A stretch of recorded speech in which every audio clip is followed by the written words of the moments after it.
বিশেষ করে মাত্র কয়েকদিন আগে আমরা যুক্তরাষ্ট্রের সঙ্গে অলমোস্ট একতরফা একটা চুক্তি স্বাক্ষর করেছি, যেটা যুক্তরাষ্ট্রকে ব্যাপক মানে সুবিধা দিচ্ছে, এবং এই চুক্তিটা আমরা মানে পুনর্বিবেচনার জন্য মানে সরকারের কাছে আবেদন করেছি।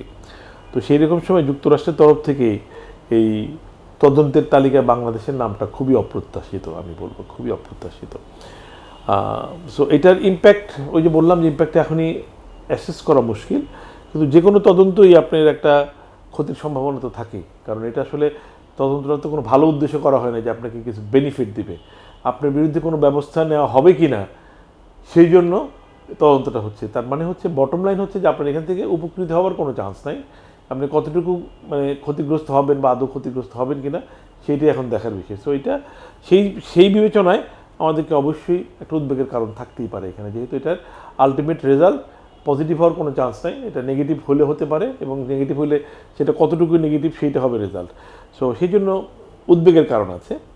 এবং এইখানে আমি মনে করি যে আবার যেহেতু যুক্তরাষ্ট্রের সঙ্গে আমাদের এখন মানে কি বলে যে কূটনৈতিক সম্পর্কটা খুবই উষ্ণ বলে আমরা মনে করছি, না হলে এরকম একটা চুক্তি হয়তো স্বাক্ষরিত হতো না।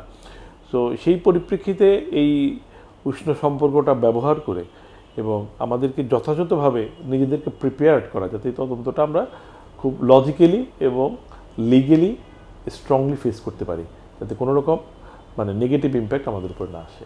একটা জিনিস হলে সামগ্রিকভাবে আমাদের যে মানে অবস্থান, তাতে আমাদের মানে আমি খুব দুর্বলতা কিছু দেখছি না, হ্যাঁ।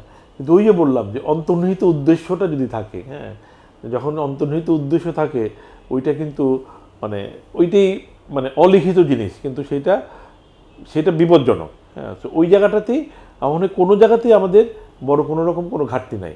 তো এটা এই ইনভেস্টিগেশনের অন্তর্নিহিত কারণটা অ্যানালাইসিস করা এবং সেই অনুযায়ী আমাদের ব্যবস্থা নেয়, আমাদের প্রস্তুতিটা যথাযথ থাকা দরকার। আমাদের যারা কনসার্ন মিনিস্ট্রি আছেন এবং মিনিস্ট্রিগুলিকে আমি রিকোয়েস্ট করব যে এই বিগত তত্ত্বাবধায়ক সরকারের মতন, অন্তর্বর্তীকালীন সরকারের মতন তারা একলা চলো নীতি থেকে যেন সরে আসেন।